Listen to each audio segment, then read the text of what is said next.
বিবাহ শাদী করেছেন, কোনো সন্তান নেই, সন্তান সম্ভাবনা, মায়ের গর্ভে সন্তান আসছে, ছেলে আসছে না মেয়ে আসছে জানার অধিকার নাই। তিনি জেহাদে যাবার সময় স্ত্রীকে ডেকে বললেন, শোনো, আমি তো আল্লাহর দ্বীনের উদ্দেশ্যে, জেহাদের উদ্দেশ্যে বেরিয়ে যাচ্ছি। যদি আল্লাহ পাক আমার ঔরসে যদি একটা পুত্র সন্তান যদি দান করেন, তুমি এই সন্তানটাকে এলেম শিখাইবা। কি শিখাইবা? তোমাকে আমি এর খরচের জন্য 30,000 দিরহাম তোমার কাছে রেখে গেলাম। তুমি এই টাকাটা, তুমি কষ্ট করে চলো, তোমার জীবন চলার জন্য ভিন্ন কিছু টাকা দিয়ে গেলাম, আর শুধু 30,000 দিরহাম সন্তান দুনিয়ায় যদি ছেলে আসে তার এলিম শিখাইবার পিছনে টাকাটা ব্যয় করো। দেখেন বাবা, আমরাও বাবা, তারাও বাবা ছিলাম। বুখারী আলাইহির রাহমাহ হাদিসটা পেশ করেছে। স্ত্রী স্বামী বিদায় হয়ে যাচ্ছে, আর ওই জামানার স্ত্রীরা স্বামী যখন জেহাদে যাচ্ছে চোখের পানি ছেড়ে স্বামীর জামা আটকিয়ে ধরে রাখেন না, বরং স্বামীকে উৎসাহ দিয়ে আরো জেহাদের ময়দানে পাঠিয়ে দিয়েছে। যদি স্বামী হায়াতে থাকে তো বেঁচে আসবে, নতুবা কিয়ামতের ময়দানে আমি শহীদের স্ত্রী হিসাবে উঠব। সেই স্ত্রী শুকরিয়া আদায় করলেন, বলেন ঠিক আছে, আপনার ওসিয়ত আমি স্বর্ণ অক্ষরে পালন করার চেষ্টা করব। আপনি জেহাদের ময়দান থেকে দোয়া করতে থাকবেন, আর আল্লাহ পাক আমার সন্তান যদি ছেলে হয় তাকে আমি ইলম হাসিল করাবার ফিকির। তিনি যে জেহাদের ময়দানে চলে গেছেন, এর কিছুদিন পরে আল্লাহ একটা পুত্র সন্তান দান করেছে, আলহামদুলিল্লাহ।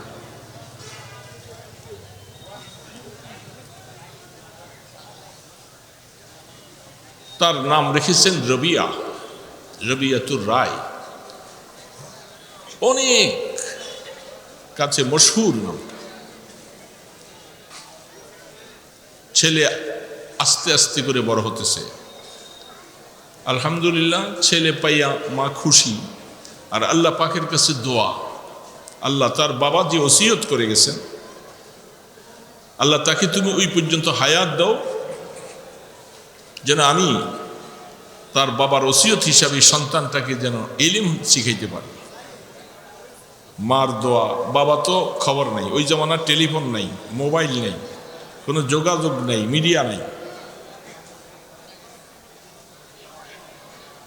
বাবা জেহাদে চলে গেছে, সময়টা পার হলো কতদিন? বাবা জেহাদ থেকে ফিরে আসছেন 27 বছর পরে। সুবহানাল্লাহ।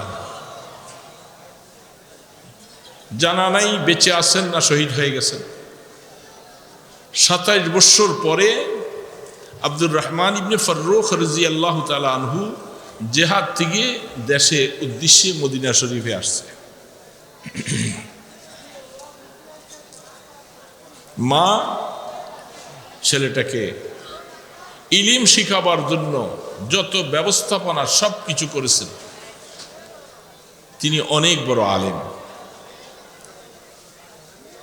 মসজিদে নববীর ইমাম।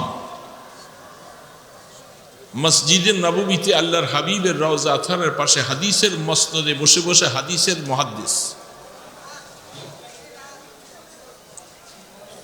এখন বলেন যে কেমন এলেম হাসিল করছে? মসজিদে নববীতে ইমাম চারটিখানি ব্যাপার না, ওই জমানায় ছেলে বাবা চেনে না, বাবা ছেলে চেনে না, কোনো পরিচয় নাই। মা মনে খুশি যে আমি আমার ছেলেটাকে বাবার ওসিয়ত হিসাবে তাকে এলেম শিখাবার জন্য চেষ্টা করেছি, আল্লাহ আমার ছেলেটাকে এলেম দিয়েছে। মা খুব খুশি। 27 বছর পরে বাবা আব্দুর রহমান ইবনে ফাররুখ রাদিয়াল্লাহু তাআলা আনহু ঘোড়ার পিঠে সাওয়ার হয়ে মদিনা শরীফে আসছে। রাত্রি অন্ধকার, সাহাবায়ে কেরামদের কাছে খবরও নাই। অনেকদের ধারণা হলো তিনি শহীদ হয়ে গেছেন, এত বছর বেঁচে থাকার কথা না, বেঁচে থাকলে কোনো খবর নেই। 27 বছর পরে তিনি নিজের বাড়ি ভুলেন নাই, বাড়িতে আসছেন। রাত্রিবেলা কিতাবে লেখে ঘোড়ার পিঠের থেকে দরজাটাকে এইভাবে পা দিয়া ধাক্কা দিছে। ওই জামানায় ওই সমস্ত দেশে তখনকার সময় এত চোর ডাকাতের ভয় নেই, এবং দরজা নিয়ে এত আমাদের দেশের মতো এত দরজার ব্যবস্থাপনা নেই। রাহমাতি দো আলমের ঘরের দরজা সেগুন কাঠের ছিল, কি বলেন? হ্যাঁ বলেন না? রাহমাতি দো আলমের ঘরের দরজা ছিল পর্দা দিয়া ঢাকা, সালার চট দিয়া ঢাকা।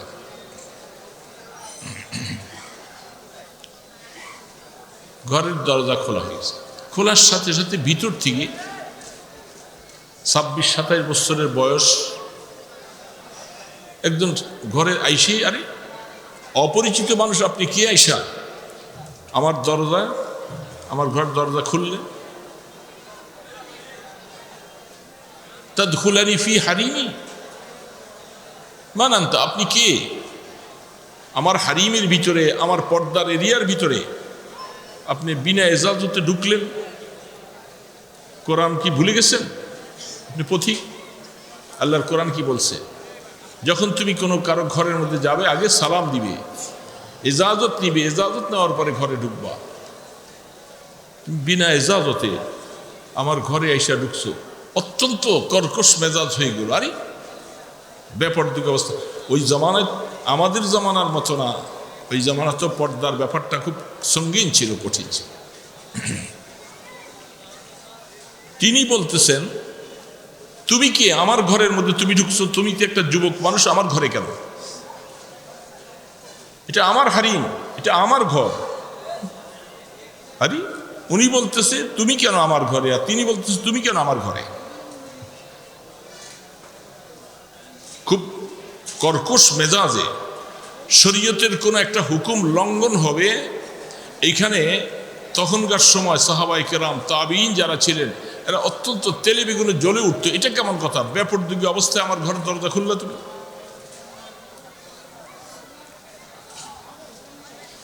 ইমাম মালিক রহমতুল্লাহ আলাইহি, তিনি সেই রবিয়াতুর রায় রহমতুল্লাহ আলাইহির ছাত্র। তার উস্তাদ ইমাম মালিক রহমতুল্লাহ আলাইহির উস্তাদ তিনি। ইমাম মালিক রহমতুল্লাহ আলাইহি মদিনা শরীফে ওনার কাছে হাদিস পড়েছেন। মসজিদে নববীর পাশে আরে বড় আওয়াজ হওয়ার পরে ইমাম মালিক রহমতুল্লাহ আলাইহি দৌড়িয়ে গেছেন। কি হলো? আমার উস্তাদজির ঘরের মধ্যে কি আসলো?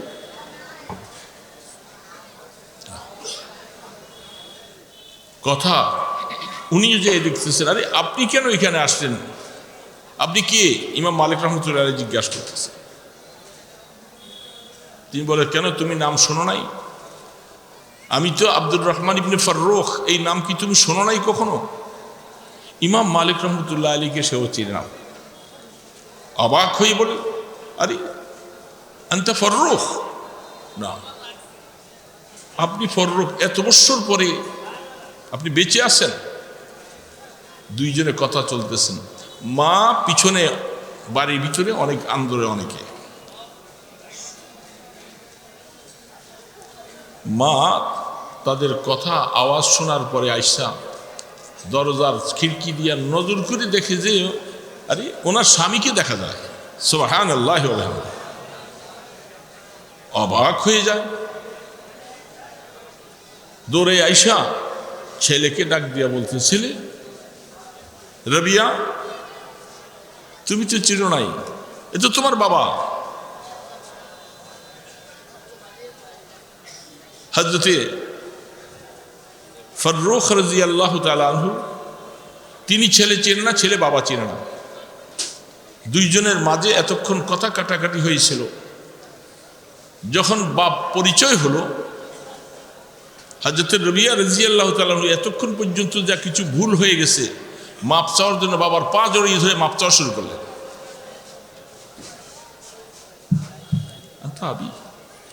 আমি বাপ হারা এত বছর কোনোদিন বাবার চেহারা দেখি নাই।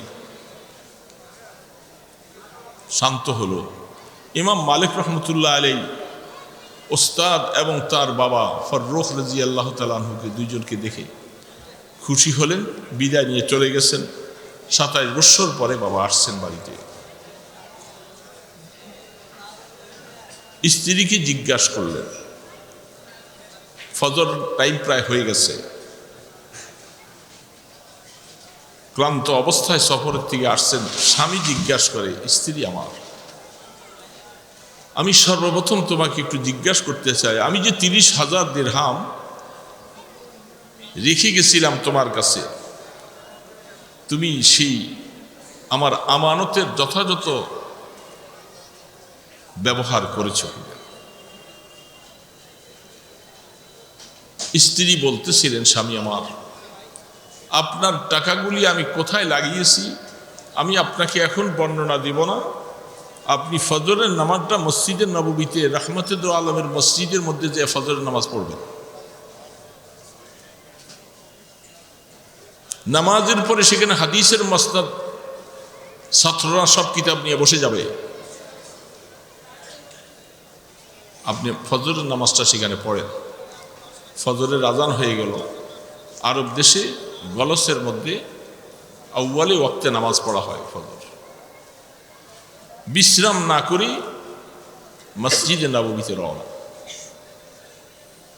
মসজিদে নববীতে যায় পিছনে যেয়ে তিনি নামাজে ফজরের নামাজ নিয়ত করলেন।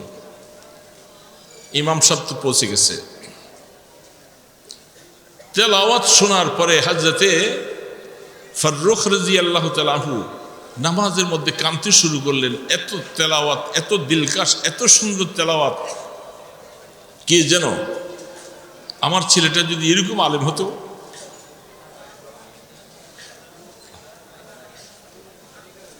নামাজ শেষ করলেন। নামাজ শেষ হওয়ার পরে তিনি কিছু সময় পিছনে একটু পরেই আইসা দেখে ফজরের পরে ছাত্ররা সব কিতাব নিয়ে বসে গেছেন, হাদিসের কিতাব নিয়ে, অনেক ছাত্র। ইমাম মালিকের জামানা, ইমামে আজম আবু হানিফা রাহমাতুল্লাহ আলাইহির জামানা, কারণ দুইজন হাম জামানা, ইমাম মালিক আর ইমাম আবু হানিফা দুইজনের জামানা এক। নামাজের পরে যখন হাদিসের মসনদের মধ্যে নজর করে দেখেন, আরে চেহারার দিকে যখন নজর করে দেখছেন, নামাজের সালাম ফিরে এবার পরে যখন ফিরছেন দেখে তো ওনার ছেলে। রাত্রিবেলা যে ছেলেকে দেখলাম ভালো করে তো দেখতে পারি নাই, এখন নজর করে দেখে মনের যে তামান্না ছিল যে এত সুন্দর তেলাওয়াত, এরকম একজন আলেম যদি আমার ছেলে হতো, ওনার ছেলে। হাদিসের মসনদের মধ্যে খোঁজে প্রায় অনেক ছাত্র, 150 ছাত্র হাদিসের দরসের মধ্যে বসে গেছেন। সেই হাদিসের মসনদের মধ্যে বসেছেন ওনার ছেলে রবিয়াতুর রায় রাহমাতুল্লাহ আলাইহি। বাবা খুশিতে আত্মহারা হয়ে আল্লাহর ঘরে মসজিদের মধ্যে সেজদায় পড়ে গেলেন। সেজদা দিলেন, আল্লাহর কাছে শুকর আদায় করে বাড়িতে আসছে। আসার পরে, বিবি তুমি যে আমানত এইভাবে রক্ষা করেছো আমি বুঝতে পারি নাই, জানতাম। স্ত্রী বলতেছে, আমি এর থেকে একটা টাকা নিজের সংসারে খরচ করি নাই। যে ওসিয়ত করে গেছেন আমি 30,000 দিরহাম সম্পূর্ণ আমার ছেলের পড়ার পিছনে ব্যয় করেছি। যেহেতু আর কোনো সন্তান নাই, একটা সন্তান মায়ের পেটে থাকা অবস্থায় সফরে চলে গেছেন স্বামী। হযরত রবিয়া বুখারী রাহমাতুল্লাহ আলাইহি হাদিসের সনদটা, হযরত রবিয়াতুর রায় রাহমাতুল্লাহ আলাইহি তিনি হাদিসের সনদ বয়ান করলেন। বুখারী আলাইহির রহমত তার থেকে হাদিস নিয়েছেন। আজল্ল দরজার তাবি হযরত আব্দুর রহমান ইবনে ফররুখ রাদিয়াল্লাহু তাআলা আনহুর ছেলে। দোস্ত, মাকেও চেষ্টা করা লাগবে, বাবারও চেষ্টা লাগবে, বাবারও দোয়া লাগবে, মারও দোয়া লাগবে। সন্তান আলেম শুধু মুখে বললে হবে না, সন্তানকে ইলম হাসিল করাবার জন্য সন্তান মায়ের পেটে থাকা অবস্থা থেকে দোয়া শুরু হবে। আল্লাহ পাকের কাছে রব্বানা হাবলানা মিন আজওয়াজিনা রব্বানা হাবলানা মিন আজওয়াজিনা ওয়া যুররিয়াতিনা কুররাতা আয়ুন ওয়াজআলনা লিল মুত্তাকিনা ইমামা। আল্লাহ পাকের কোরআন না রে বাবা, মাওলা কোরআনের আয়াত দিয়ে শিখাই দিয়েছেন, এ বাবা মা শোনো, তুমি বাবা, সন্তান মায়ের গর্ভে আসার আগের থেকে দোয়া শুরু করে দাও। বাবা আলেম এমনি হবে না, তুমি আমার কাছে কয়দিন দোয়া করেছ? চোখের পানি ছেড়ে ছেড়ে সন্তান মায়ের পেটে আসার পর থেকে দুনিয়াতে ভূমিষ্ঠ হওয়ার পরে বাবা তোমার চোখের পানি দিয়া দাড়ি ভিজিয়ে ফেলো আর বারবার দোয়া করো, রব্বানা হাবলানা মিন আজওয়াজিনা ওয়া যুররিয়াতিনা কুররাতা আয়ুন। আল্লাহ পাক শিখাইছে, তিনি ভালো করে জানেন দুনিয়ার কোনো মানুষের কথা নয়, কোরআনের আয়াত। আল্লাহ পাক মা বাবাকে লক্ষ্য করে বলেন, সন্তান আলেম বানাবার জন্য মা বাবা তোমার চেষ্টাটা কি হবে? চেষ্টা করার পাশাপাশি চোখের পানিতে বুক ভাসাইয়ে দেওয়ার, বারবার করে মাওলার কাছে দোয়া করো, আল্লাহ এ মাওলা তুমি আমার সন্তানকে, আমার স্ত্রী পুত্রদেরকে আল্লাহ এমন বানাও যেন তারা দুনিয়ার মধ্যে নেককার হইয়া আল্লাহওয়ালা হইয়া আমার চোখের ঠান্ডা হয়ে যায়, যাকে দেখলে কলিজাটা ঠান্ডা হয়ে যায়, যার কথা শুনলে কলিজা ঠান্ডা হয়ে যায়, কিয়ামতের ময়দানে আমাদেরকে সাথে নিয়ে আল্লাহর জান্নাতে চলে যায়। আলেম এমনি হবে না, চোখের পানি ছাড়তে হবে। সন্তানকে মানুষ বানাবার জন্য, আলেম বানাবার জন্য অনেক সময় আমি অনেক জায়গায় বলে থাকি, এই সন্তানের বাবা মা শুধু মাদ্রাসায় দিছ, হক আদায় হয় নাই, মাওলার সাথে কানেকশন লাগাইতে হবে। নিরিবিলি বসে রাত্র গভীরে উঠে উঠে চোখের পানি ছেড়ে মাওলার কাছে কাঁদতে হবে, আল্লাহ সন্তান দিয়েছ, এলিম দেওয়ার মালিক তুমি আল্লাহ, আমি সন্তানের শুকর আদায় করতেছি, এই সন্তানকে তুমি আলেমে হক্কানি রব্বানি বানাইবা। এই জন্য বাবা দোয়া করতে করতে মা দোয়া করবে, বাবা দোয়া করবে, আল্লাহ পাক দোয়া কবুল করবে। এই সন্তানকে আল্লাহ পাক এলমে ওহী দান করবে, তার সিনার মধ্যে আল্লাহ পাক এলমে ওহী ধারণ রাখবে। কিয়ামতের ময়দানে এই সন্তান শুধু তুমি নয়, তুমি মা বাবাকে সাথে নিয়ে আরো নেককারদেরকে নিয়ে জান্নাতের অগ্রগামীর জামাত হয়ে যাবে। ওয়াজআলনা লিল মুত্তাকিনা ইমামা। আল্লাহ পাক শিখাইছে, এটা বোঝা যাচ্ছে আল্লাহ যেহেতু শিখাই দিছেন, বাবাকে এরকম দোয়া করা এটা জরুরি, জরুরি না? সন্তান কারণ আলেম হতে হলে এরপরে আলেম হবে, কেমন আলেম হবে? ইন্নামা ইয়াখশাল্লাহ মিন ইবাদিহিল উলামা। এই দোস্ত বন্ধুরা, আল্লাহ পাকের কোরআন বলছেন সারা পৃথিবীতে যত মানুষ আছে যারা মুসলমান হয়েছে, ঈমানওয়ালা মুসলমানদের মধ্যে আমি আল্লাহ তোমাদেরকে শুনিয়ে দিচ্ছি, শোনো, সবচেয়ে বেশি আমাকে যারা ভয় করে, আমাকে যারা ভালোবাসে, এরা হলো ওলামায়ে হাক্কানি রাব্বানি। কে রে বাবা, এটা কি আপনার হিংসা লাগে? হিংসা লাগে? এটা তো আল্লাহ পাকের কথা, আমার কথা না। তা আল্লাহ কেন বললেন? আল্লাহ কেন বললেন যে ওলামারা আমাকে বেশি ভয় করে? কেন? আল্লাহু আকবার, আল্লাহ রাব্বুল আলামিন। হে ইমানদার ভাইরা, এই জন্য আলেম তো ওই ব্যক্তি আলেম হবে যার ইলমের সাথে আল্লাহ পাকের ফেরতনি আজিজি ইনকিসারি, আল্লাহ পাকের কাছে সবসময় নিজেকে নিজে বিলীন করে দেয়। আল্লাহ তুমি আমাকে ইলম দিয়েছ, শুকর আদায় করতেছি। কেমনভাবে শুকর আদায় করবা? যে আয়াতটা পড়েছিলাম ছোট্ট করে শোনো। হযরতে সুলাইমান আলাইহিস সালাতু ওয়াস সালাম আল্লাহর পয়গম্বর, তিনি আল্লাহর কাছে দোয়া করেন। কি দোয়াটা করছিলেন সেটা আমাদের নবীজির কাছে আল্লাহ কোরআনের মাধ্যমে বয়ান করেছে। জামে মানে দোয়া, এর থেকে আমার জীবনে শিখার আছে, আপনার জীবনে শিখার আছে। যেহেতু পয়গম্বর দোয়া করেছিলেন, সেই পয়গম্বরের দোয়াটা আল্লাহ পাক এই উম্মতকেও জানাই দিয়েছেন। রব্বি আউজি'নি আন আশকুরা নি'মাতাকাল্লাতী আন'আমতা আলাইহি। পয়গম্বর দোয়া। আমি তো হামাশুমা মানুষ, আমাদের কাছে কিছুই নাই। আমাদের এই অবস্থাটা মনে রাখা দরকার। একজন জলিলুল কদর পয়গম্বর সুলাইমান আলাইহিস সালাম, তিনি আল্লাহ পাকের কাছে নিজকে ফেরত নিয়ে আজিজি ইনকিসারি ছোট হইয়া আল্লাহ পাকের কাছে কিভাবে দোয়া করতেছে। এই দোয়া আমরা শিখা দরকার না? আমাদের করা দরকার না? দোয়া তো ওই ব্যক্তি বেশি বেশি করবে যে ব্যক্তি আল্লাহর কাছে সবসময় মুহতাজ হয়ে থাকে, আল্লাহর মুখাপেক্ষী হয়ে থাকে।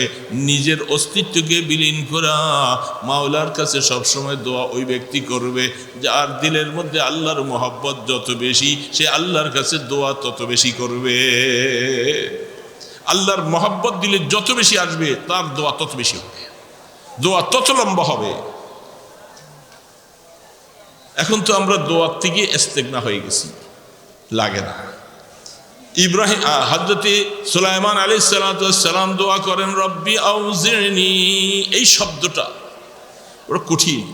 আউজা, আল্লাহ আমার দিলটাকে তুমি এমন একটা দিল বানাও যে দিলটা এই তোমার দেওয়া নেয়ামতের শুকর আদায় করার মতো একটা দিল হয়ে যায়। দিলের মধ্যে এমনভাবে দোয়াটা যেন করি তোমার কাছে, তোমাকে ছাড়া যেন আর কিছু সে দিলে না বুঝে।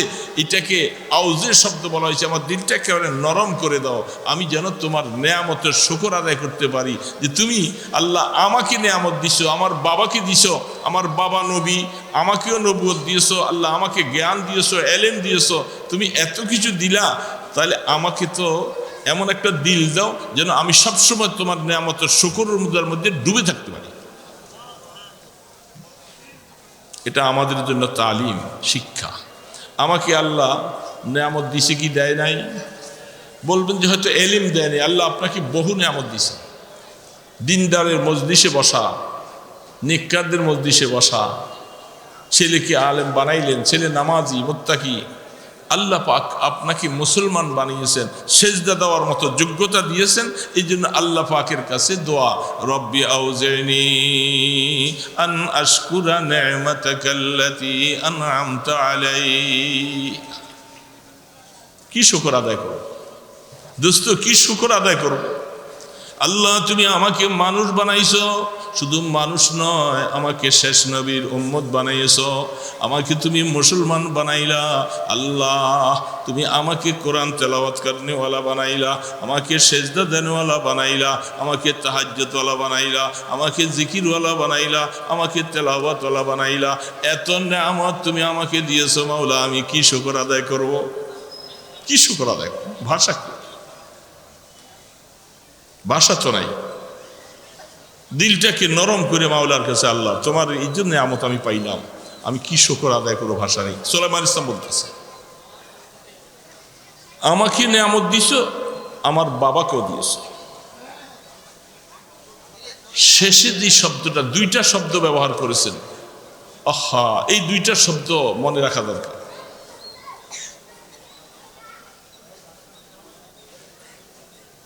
আন আ'মালা সালিহান তারদাহ। এই একটা শব্দ জীবনে যদি আমি বুঝতে পারি, আমার জীবন ধন্য হবে। আপনি বুঝলে আপনার জীবন ধন্য হবে।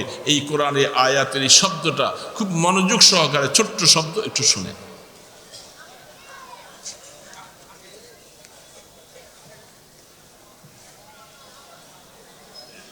وأن أعمل صالحا ترضاه।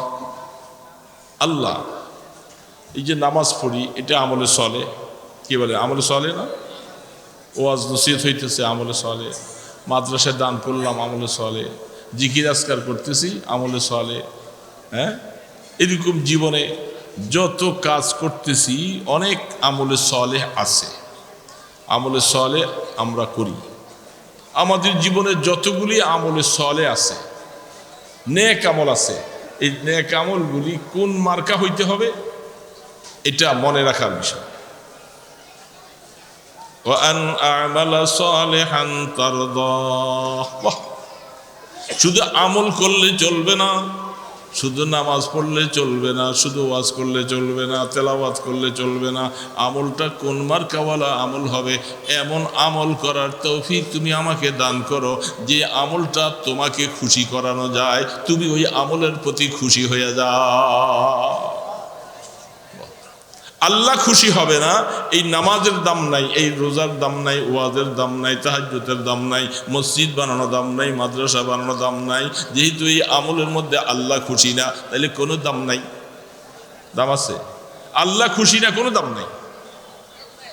এই জন্য আল্লাহ পাক শিখিয়ে দিচ্ছেন, এটা কোরআনে আয়াত, তো দুনিয়ার কারো বানানো নয়। এ বান্দা শুনে নাও, নামাজ যেন আল্লাহকে খুশি হয়, রোজার দ্বারা যেন আল্লাহ খুশি হয়, তোমার ওয়াজের দ্বারা যেন আল্লাহ খুশি হয়, তোমার তেলাওয়াতের দ্বারা যেন আল্লাহ খুশি হয়। জীবনে যত নেক আমল করবা বান্দা মনে রাখবা, এই আমলের দ্বারা মাওলাকে যেন খুশি করানো যায়, মাওলা যেন খুশি হয়। মাওলা কখন খুশি হবে? আমলটা যদি একমাত্র আল্লাহর জন্য করি, দুনিয়ার কোনো মাকসুদে নয়, কাউকে খুশি করার জন্য নয়, সে আমল দেখলে আমার আল্লাহ খুশি হবে। আল্লাহ খুশি নেই, আমলের দুই পয়সা দাম, জীবন বরবাদ, কোনো আমল কাজে আসবে না। এই জন্য আল্লাহ পাক শিখিয়ে দিয়েছে, ওয়ান আমালা সালিহান তারদাহ। পয়গম্বর কি শিখাইছেন, আরেক পয়গম্বরের উপরে ওহির মাধ্যমে নাজিল করেছেন, আনেওয়ালা উম্মত যেন এর থেকে সবক হাসিল করতে পারে। শেষে যে আরেকটা শব্দ বলছে, এই আমলটা আল্লাহর সন্তুষ্টির জন্য বানানোর জন্য একটা কাইফিয়ত লাগবে, একটা সিস্টেম লাগবে। এটা আয়াতের মাধ্যমে আল্লাহ বলছেন, আমার আমলটা আল্লাহর সন্তুষ্টিওয়ালা আমল কখন হবে? وأدخلني برحمتك في عبادك الصالحين। সুবহান কোরআন কি বলবো, অনেকের এখন জেহেনটা পরাগান্দা, দীর্ঘ সারাদিন মেহনত ওয়াজ শুনতে শুনতে। আলোচনা নিবিড়ভাবে শোনা দরকার, নিবিড়ভাবে বলা দরকার। সেই অবস্থা এখন জেহানটা একটা মন্তাসের হয়ে আছে। তো আমি লম্বা কথা বলবো না, আমি সংক্ষেপে দুইটা কথাই শুধু এইটাই বলার জন্যই বলছি। যেহেতু আমলটা সালেহ হইতে হবে, আমল সালেহ হইতে হবে না? আমার নামাজটা যদি আল্লাহর সন্তুষ্টির জন্য না হয়, রোজা যদি ওরকম না হয়, দুনিয়ার কোনো মানুষের খুশি করাবার জন্য হয়, তাহলে আমার আমল জীবনে সব বরবাদ। এই জন্যই তো ওই হাদিসে জিবরিল, এই জন্য বললাম যে কথায় কথা চলে আসে। হাদিসে জিবরিলের মধ্যে জিবরিল আলাইহিস সালাম আল্লাহ রসুলের সাথে বসে রসুলকে তিনটা প্রশ্ন করেছে।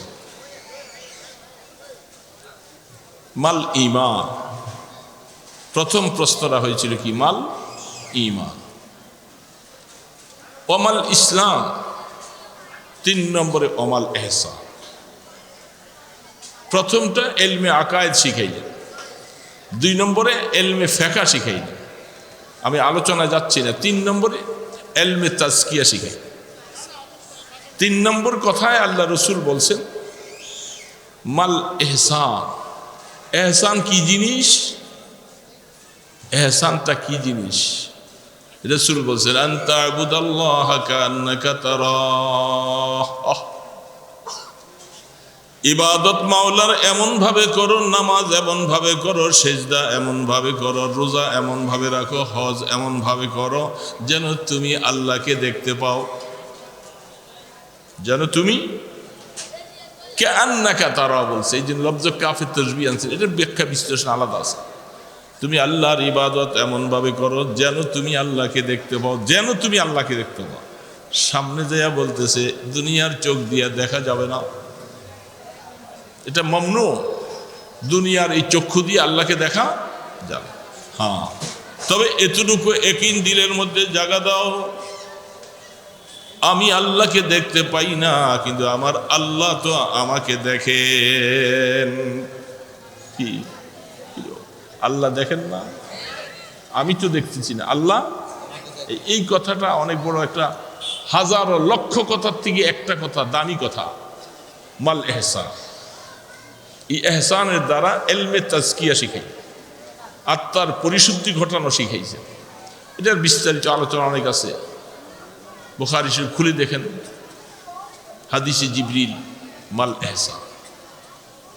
তুমি আল্লাহর ইবাদত এমনভাবে করো যেন আল্লাহকে দেখো।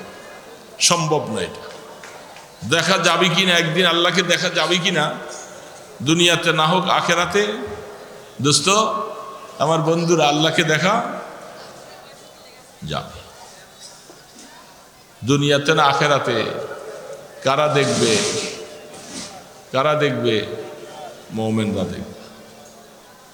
কাফের মুশরিক তো ময়দানে হাসরে কাফেররা উঠবে কি উঠবে না?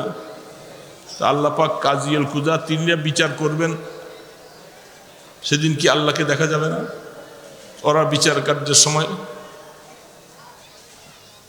যেখানে রুইয়াতে বাড়িতে আনা, এটা একটা সবচেয়ে বড় আহাম একটা বিষয়। কাফের মুশরিকেরা যদি ময়দানে হাসরে আল্লাহকে দেখিয়ে ফেলে, তাহলে তার নেয়ামত থাকলো কোথায়? কোনো কাফের মুশরিক আল্লাহকে কিয়ামতের ময়দানে দেখবে না। তাদের সাথে আল্লাহ পাকের পর্দা থাকবে, দেখা সম্ভব।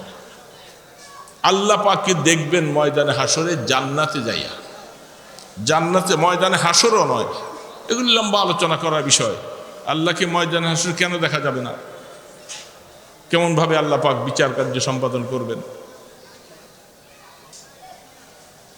বিচার তো আল্লাহ পাক করবেন, কোনো সন্দেহ তো নাই। তাহলে আল্লাহকে ময়দানে হাসরে দেখা যাবে না, কারণ কোরআন বলতেছে লিল্লাযিনা আহসানুল হুসনা ওয়া জিয়াদা। যারা ভালো আমল করবে, ভালো কাজ করবা, আল্লাহর সন্তুষ্টির জন্য কাজ করবা, তোমাকে তো প্রতিদান জান্নাত দিবই। তোমার জন্য আমি স্পেশাল আরেকটা জিনিস রেখে দিছি, সেটা হলো আমার দিদার তোমাকে দিব আমি। সেটা কোথায়? জান্নাতে না ময়দান হাসরে?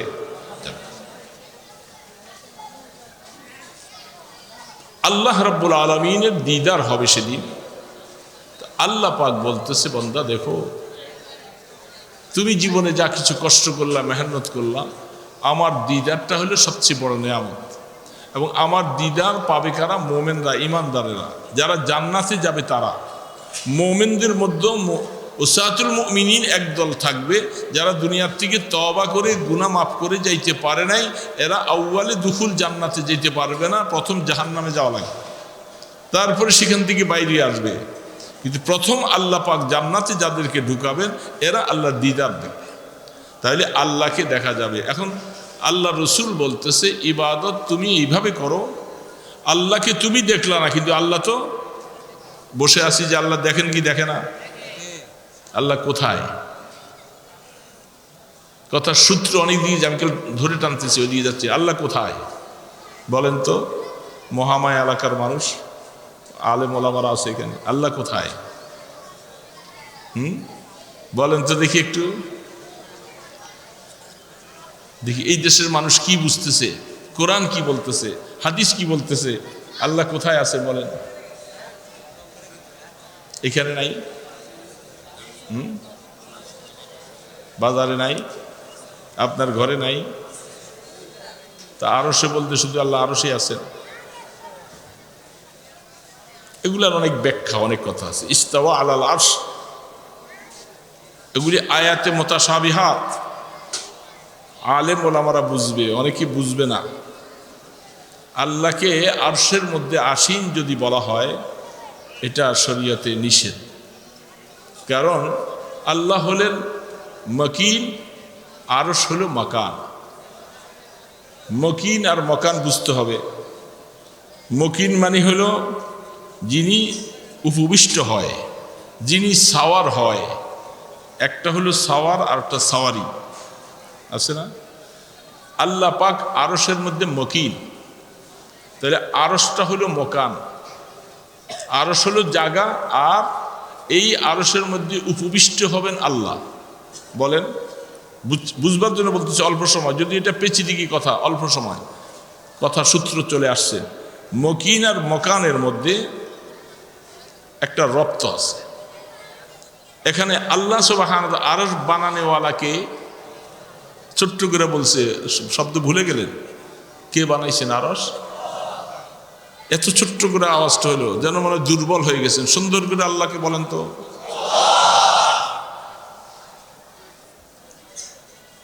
একটু আগে না আমাদের মোহতাম সাহেব ওয়াজ করছেন, ওই যে যুকিরাল্লাহ ওয়াজিলাত কুলুবুহুম না বলছে, আল্লাহর নামটা আসলে, আল্লাহর শব্দটা আসলে দিলের ভিতরে একটা কম্পমান চলে আসে, মায়া চলে আসে। আমি জিজ্ঞাসা করলাম তো আপনি আল্লাহ বললেন, যেন মরে গেছেন সব।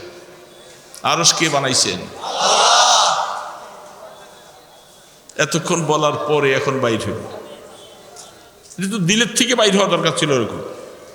এখন আরশ বানানেওয়ালা আল্লাহ, তাহলে আরশ আল্লাহর মুখাফিক কি না আল্লাহ আরশের মুখাফিক কি?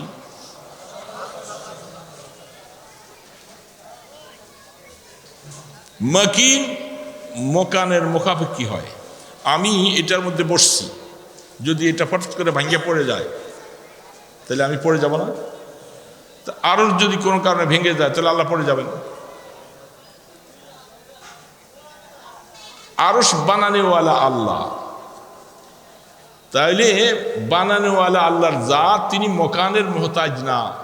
আর আরশ হলো মকান, আল্লাহ হলো মকিন। মকিন কোনোদিন মোহতাজের মুখাফিক কি হয় না, এগুলো হলো মানুষের জন্য সাজে, আল্লাহর জন্য সাজবে না। এই জন্য আল্লাহ পাক আরশের মধ্যে ইস্তাওয়া আছে, এটার অর্থ যদি বলেন যে আল্লাহ আরশে আছে, এই তর্জমা গলত, ভুল তর্জমা, খবরদার এই তর্জমা করবেন না কোনোদিন। তাহলে ওই আয়াতের ব্যাখ্যা কি বলবেন? فأينما تولوا فثم وجه الله। কিভাবে জবাব দিবেন? তুমি যেখানে যাও, যেখানে ফিরিবা, আল্লাহ সেখানে আছে, আছে না? অন্যান্য আয়াতের মধ্যে আছেন আল্লাহ পাক আসমানে আছে, জমিনে আছে, সব জায়গার মধ্যে আছে। তাহলে ইস্তাওয়া আলাল আরশের দ্বারা যদি আল্লাহ শুধু আরশের মধ্যে এসিন বলেন, এটা সহি তরজমা না। এটা লা মাযহাবিরা বলে থাকে, আহলে হাদিস যারা, তারা বলে থাকে যে আল্লাহ আরশের জন্য আছে। তাহলে আমরা বলবো এটা আহলুস সুন্নাহ ওয়াল জামাতের আকীদা না। আল্লাহ পাক আরশের মধ্যে যদি বলে থাকো, তাহলে আল্লাহ পাক হয় মকিন, আর আরশ হলো মকান। মকানের দিকে আল্লাহ মুহতাজ হয়, অথচ আল্লাহ বলছেন আল্লাহুস সামাদ, আমি কোনো কিছুর মুখাপেক্ষী নই। আচ্ছা, যখন পৃথিবীতে আল্লাহ পাক বানাইছিলেন সারা পৃথিবী পানি সমান্তরাল, ওই সময় কই ছিল আরশ? আরশ কই ছিল ওই সময়? এই জন্য এটা আয়াতে মুতাশাবিহা। কোরআনের মধ্যে অনেকগুলি এমন আয়াত আছে এটার অর্থ হাকিকত আল্লাহ ছাড়া কেউ বুঝে না। এই জন্য সংক্ষেপে বলে দিলাম তোর কথা।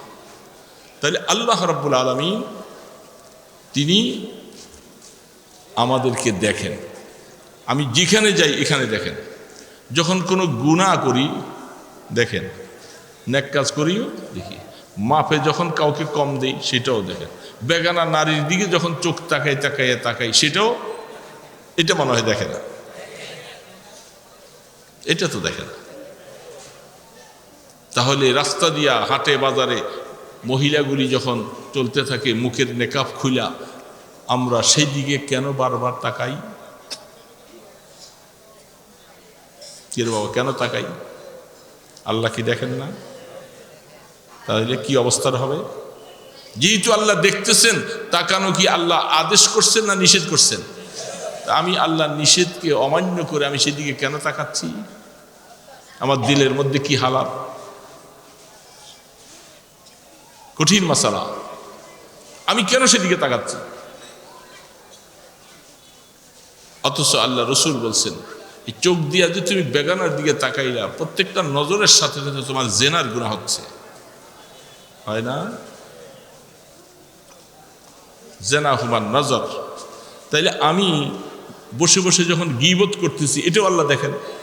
তার এই কথাটা যে আল্লাহ রসুল যে শেষ কথা, কাআন্নাকা তারাহু ফাইল্লাম তাকুন তারা ফাইন্নাহু ইয়ারাক, তুমি মনে রাখবা বান্দা, তুমি যে অবস্থায় থাকো না কেন, কেউ তোমাকে দেখে না, তুমি আল্লাহকে দেখো না, মনে রাখো আল্লাহ তোমাকে দেখতেছে। সর্ব জায়গায় যে আল্লাহ বিরাজমান, আল্লাহ দেখতেছে।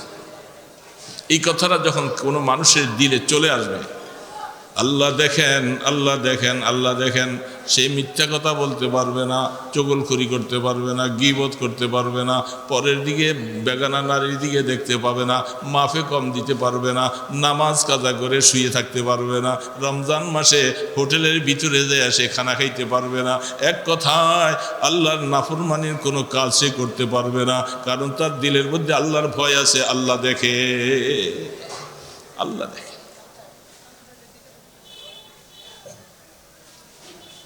ওয়াহুয়া মাআকুম আইনামা কুনতুম, এই যে এই আয়াতের তর্জমা কি দিবা? ওয়াহুয়া মাআকুম আইনামা কুনতুম ওয়াল্লাহু বিমা তা'মালুনা বাসীর। এই জন্য বলে এই আয়াতের মোরাকাবা করো, নিরিবিলি বসে বসে আল্লাহ দেখেন, আল্লাহ দেখেন, আল্লাহ দেখেন। আমি যেখানে থাকি আমি দেখি, মনে করতেছি কেউ দেখে না, আল্লাহ তো দেখেন। বান্দা, এটা দিলের মধ্যে তুমি জায়গা দিতে থাকো। আলেম হওয়ার ফাজেল হও, মুহাদ্দিস হওয়ার মুফতি হও, তোমাকেও ছেড়ে দিবে না। যদি চক্ষুটা বেগানার দিকে যাও, ছেড়ে দিব। যে এলিম আমাকে গুনাহ থেকে বাঁচাবে না, বোঝা গেল আমার এই এলিমটা এলমে নাফে হয় না। এলিম হাসিল করেছি যেহেতু আল্লাহ পাক বলতেছে ইন্নামা ইয়াখশাল্লাহ মিন ইবাদিহিল উলামা। এই ওলামারা তোমরা আমাকে বেশি ভয় করো, আমি বলছি। এখন তুমি আলেম হওয়ার পরে তুমি আল্লাহকে ভয় করো না, গুনার কাজের মধ্যে লিপ্ত হয়ে গেছো, খবরদার মনে রাখবা কিছুদিন সময় দিবে আল্লাহ পাক, তারপরে এলিমটা তোমার থেকে আল্লাহ সলব করে ফেলবে। এই জন্য মনে রাখা দরকার, আলেম হওয়ার জন্য দোয়াও করতে হবে। আলেম দোয়া ছাড়া আসবে না আল্লাহর কাছে। চোখের পানি ফেলে ফেলে সন্তান আলেম বানাবার জন্য দোয়া করবে, করবেন তো? বংশ ছেলে হয় নাই, নাতিপুতি আছে, এদেরকে এলেম হাসিল করে আলেম বানান, দিন বানান। কি লাভ হবে? লাভ হবে এ বাবা মনে রাখো, এই ওলামায়ে কেরামদের উসিলায় তোমার ছেলে নাতি তারা আলেম হবে। কোরআনে আয়াত আছে কিয়ামতের ময়দানে তাদের সাথে হাসর বানাইয়া একসাথে তোমাকে জান্নাতে পাঠাইয়া দিবে। এই জন্য সুলাইমান আলাইহিস সালাতু ওয়াস সালাম, শেষ কথা ওইদিকে যাব না। সুলাইমান আলাইহিস সালাতু ওয়াস সালাম শেষ কথাটা বলতেছে আদখিলনি বিরহমাতিকা, আল্লাহ তোমার রহমতের দ্বারা, রহমত ছাড়া হবে না। আদখিলনি বিরহমাতিকা ফি ইবাদিকা সালিহিন, দুনিয়ার মধ্যে সালিহিন বান্দা, নেককার বান্দা, আল্লাহওয়ালা বান্দা আছে না নাই? এই মজলিসে আছে না নাই? আপনি বলবেন কই, আমি তো দেখি না। আছে, সবাইকে নির্দেশ করেছেন আল্লাহ, ফালা তুজাক্কু আনফুসাকুম, তুমি নিজেকে নিজে আল্লাহওয়ালা মনে করো না, নিজেকে নিজে নিষ্পাপ মনে করো না। কিন্তু আমরা বলবো যে হ্যাঁ বহু আল্লাহওয়ালা এখানে আছে, আরেকজনে বলতে তো নিষেধ নেই, নিজেকে নিজে বলা নিষেধ। কোরআনের মধ্যে আছে না, ফালা তুজাক্কু আনফুসাকুম। খবরদার, তাহাজ্জুদ গুজার আলেম হয়েছ, জিকিরওয়ালা, তেলাওয়াতওয়ালা, তাসবিহওয়ালা, যত কিছুই করো না কেন, কোনোদিন নিজেকে পবিত্র মনে করো না। কারণ এই কথা মনে করলে নফস খুশি হয়ে যাবে, তোমাকে ধোকা দিয়ে ফেলবে। যেখানে ইউসুফ আলাইহিস সালামের মতো পয়গম্বর হইয়া বলতেছে ওয়ামা উবাররিউ নাফসি, আল্লাহ আমি আমার নফসকে পাক মনে করি। ইন্নান নাফসা লাআম্মারাতুম বিসসু, নফসের কাজ হলো কাসীরুল আমরি ইলা সু। রুহুল মানি ওয়ালা তার তাফসীর করতেছে, এটার কাজই হলো গুনাহ বেশি করাবে, গুনাহ বেশি করাবে, গুনাহ বেশি করাবে। এই জন্য ইউসুফ আলাইহিস সালাম বলতেছে ওয়ামা উবাররিউ নাফসি, বাবা আমরা এরকম মনে করি, আমি আমার নফসকে আমি পাক মনে করতে পারি না। ইন্নান নাফসা লাআম্মারাতুম বিসসু ইল্লা মা রাহিমা রাব্বি। যদি আল্লাহ পাক কাউকে সাহায্য না করে, আল্লাহ পাক যদি দয়া না করে, এ বাবা গুনাহ থেকে বাঁচা যাবে না। গুনাহ থেকে নিজের ক্ষমতার দ্বারা বাঁচবেন সম্ভব না, আল্লাহ নিষেধ করেছে কোরআনে। ইল্লা মা রাহিমা রব্বি। এ মাওলা, তুমি যদি আমাকে গুনাহ থেকে বাঁচার সুযোগ না করে দাও, তৌফিক না দাও, আমি কি করে করব? আমার কাছে সে শক্তি কোথায় আছে? বুঝছি যে কে দাদি মঞ্চে দারাম চেমি জুই যে যেব আসতিনাম। আল্লামা রুমি রহমতুল্লাহ আলাই এই জন্য বলছে, আল্লাহ তুমি যদি আমাকে তৌফিক না দাও, আমাকে জিকিরের তৌফিক না দাও, তেলাওয়াতের তৌফিক না দাও, আল্লাহ তাহাজ্জুদের তৌফিক না দাও, নেক আমলের তৌফিক যদি না দাও, আমি কোথা থেকে করব? আমার কি ক্ষমতা আছে? বুঝুছি যে কে দাদি মানচে দারাম চেমি জুই যে যেব আসতিনাম। আল্লাহ তুমি আমার কাছে চাইলে আমি দিব কোথায়? এই জন্য তুমি আমাকে তৌফিক দাও, আমাকে নেক আমল করার তৌফিক দাও, তোমার কাছে কানবার মতো তৌফিক দাও, জিকির করার তৌফিক দাও, তেলাওয়াতের তৌফিক দাও। আল্লাহ গুনাহ থেকে বাঁচার তৌফিক দিলে আমি বাঁচবার পারবো। তুমি তখন আমার কাছে চাইলে আমি দিলটা খুশি হইয়া সব তোমাকে দিব। এই জন্য আল্লাহ পাক বলছে ইল্লা মা রাহিমা রব্বি। দোস্ত, রাস্তায় চলবেন, বেগানার দিকে চোখ যাবে, আল্লাহ পাকের কাছে বলে আল্লাহ তো দেখে, আমি তো আযাব সহ্য করতে পারবো না, এই জন্য চোখটা ওইদিকে তাকাবেন, হঠাৎ নজর পড়ে গেছে, চোখ ফিরাবো, আর ভিতরে কেবল জ্বালা যন্ত্রণা শুরু হবে, আরেকবার তাকাইতে, আরেকবার তাকাই, আরেকবার তাকাই, আর মনে করতে হবে জাহান্নামের আগুন সহ্য করতে পারবে। নফস কেন তুই ওইদিকে চাস? এই জন্য নফসের সাথে জুতা পিটা দিতে হবে যেন আরেকবার তাকাবো, আরেকবার তাকাবো না, কান ডলা খাইতে হবে, কেন আমি দেখব? এই জন্য আল্লাহ সুবহানাহু ওয়া তাআলা সর্বশেষ কথাটা বলছেন হযরত সুলাইমান আলাইহিস সালাতু ওয়াস সালাম, ওয়া আদখিলনি বিরহমাতিকা। সব জায়গার মধ্যে রহমত লাগাই দিছে আল্লাহ। তোমার রহমতের দ্বারা তোমার নেককার বান্দা যারা জমিনে আছে, ভালো মানুষ যারা আছে, আল্লাহ তাদের সাথী আমাকে বানাইয়া দাও। কিয়ামতের ময়দানে তাদেরকে তুমি যেইভাবে মূল্যায়ন করবা, আমিও ধানের চিটার মতো তাদের সাথে পার হয়ে যাব। আদখিলনি বিরহমাতিকা ফি ইবাদিকা সালিহিন। দোস্ত, এই জন্য নেক মানুষ তালাশ করে করে নেককারের সাথে থাকো। নিজে নেককার বনতে পারি নাই, নেককারকে ভালোবাসি। উহিব্বুস সালিহিনা ওয়া লাস্তু মিনহুম লাআল্লাল্লাহা ইয়ারযুকুনি সালাহা। আল্লাহ নেককার তো বনতে পারি নাই, কত নেককার জমিনের মধ্যে আছে, দয়া করে আমি যে এদেরকে একটু ভালোবাসলাম, এই উসিলায় আমাকে তুমি নেককার বানাইয়া দিও। এই জন্য দোস্ত, কথা শেষ, এই ছোট্ট আয়াতটুকু এতটুকু বলছি, নেককারের সাথী বনতে চাই না আমরা? বলে হুজুর নেককার চিনবো কেমনে? নেককার চিনা যাবে, এগুলি কথা বললে অনেক লম্বা হয়ে যাবে। নেককার চিনা যাবে, কুনু মা'আস সাদিকিন। নেককারের সাথী হই, নেককার সাথী হই। সবাই নেককার, আমার থেকে সবাই ভালো, প্রত্যেকেই কথা মনে করলে নেককার খুঁজে পাওয়া কোনো মুশকিল না। আমি ভালো এই কথাটা মনে আসলে বোধ খারাপ। সবাই ভালো, সবাই ভালো, কারণ আল্লাহ না করুক যদি তাদেরকে আল্লাহ মাফ করে দেয়, আর আমাকে যদি কোনো কারণে যদি ধরে, তো সব বরবাদ। তো এই জন্য আল্লাহ পাকের কাছে এই দুইটা আলোচনায় করলাম।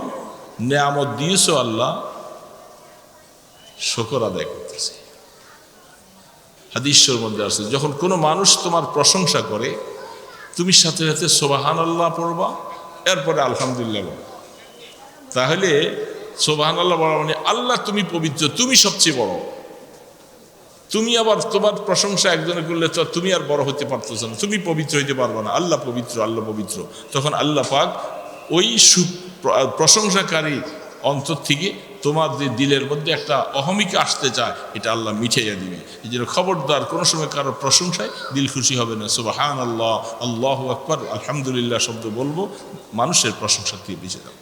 আল্লাহ সুবহানাহু ওয়া তাআলা আমাদেরকে হায়াতে যতদিন রাখেন, আল্লাহ যেন নেককার দিনদার বানিয়ে দেন। যখন আল্লাহ পাক হায়াত থেকে নিয়ে যাবেন, আমাদেরকে যেন নেককারের সাথী বানায় উঠান। কিয়ামতের ময়দানে আল্লাহ পাক নেককারের সাথে আমাদের হাসরের ব্যবস্থা যেন করে দেন। প্রত্যেকে ইস্তেগফার করি, আস্তাগফিরুল্লাহ রাব্বি মিন কুল্লি যামবিন ওয়া আতুবু ইলাইহি। আস্তাগফিরুল্লাহ রাব্বি মিন কুল্লি যামবিন ওয়া আতুবু ইলাইহি। আস্তাগফিরুল্লাহ রাব্বি মিন কুল্লি যামবিন ওয়া আতুবু ইলাইহি। লা হাওলা ওয়ালা কুওয়াতা ইল্লা বিল্লাহিল আলিয়্যিল আযীম। আল্লাহুম্মা সাল্লি আলা মুহাম্মাদ ওয়া আলা আলিহি ওয়া আসহাবিহি ওয়া বারিক ওয়া সাল্লিম।